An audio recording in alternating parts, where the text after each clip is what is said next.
This is Chapter 16, Rise of Totalitarianism, discussion number 4, Italys Mussolini.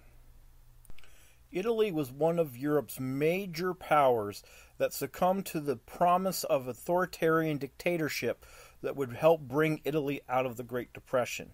Now, the authoritarian dictator that they left take charge was Benito Mussolini, who led a group that he called the Fascists. Now, Mussolini's idea of a political party was that the nation of Italy needed to establish itself as a nation of one. Remember that Italy was a newly formed country in the late 1800s, and his idea that Italy is great was supposed to be a unifying idea for the Italian people, that bring them together in unity, but also to establish authority in order to make the changes. Now, we've talked a little bit about socialism when we talked about the Bolsheviks. Communism is the basic idea that we can make the one world really great by everyone working together.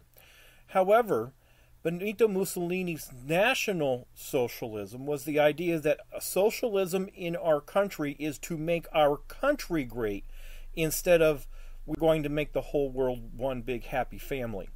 And so that national pride and national socialism is this authoritarian dictatorship essentially telling everyone exactly what to do. But Mussolini also had another little twist that he did in order to bring himself to power. He organized a bunch of combat squads full of a bunch of criminals called the Black Shirts. And these thugs would essentially intimidate anyone who said nasty things about the fascists. These Black Shirts marched on Rome with Mussolini as their leader, who then threatened the king, saying, "Put me in charge or else." So the king of Italy said, "Okay, you're now the prime minister." So Mussolini and the fascists were able to establish themselves in control of the entire Italian country. Mussolini took complete control of the politics and did not allow anyone to say anything negative about the fascists or their policies, so to make sure that everyone did exactly what they were supposed to do.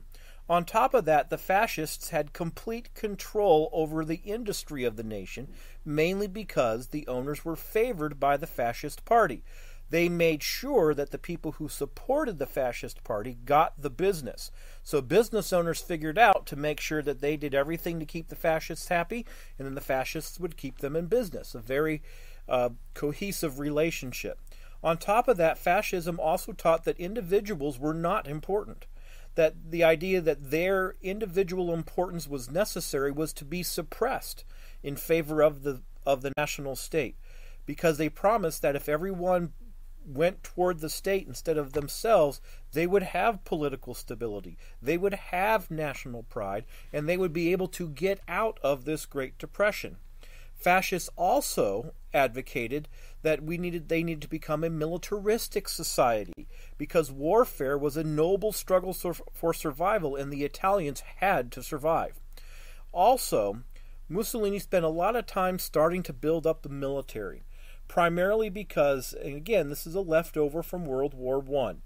When Italy came in on the Allied side, later in World War I, they had received some backroom deals from some of the Allied powers, France especially, and they promised that once Austria-Hungary and Germany were defeated, that Italy would get additional territory.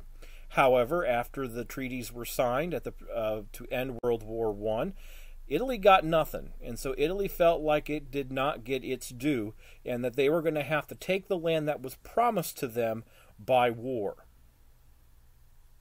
This concludes discussion number 4, Italys Mussolini.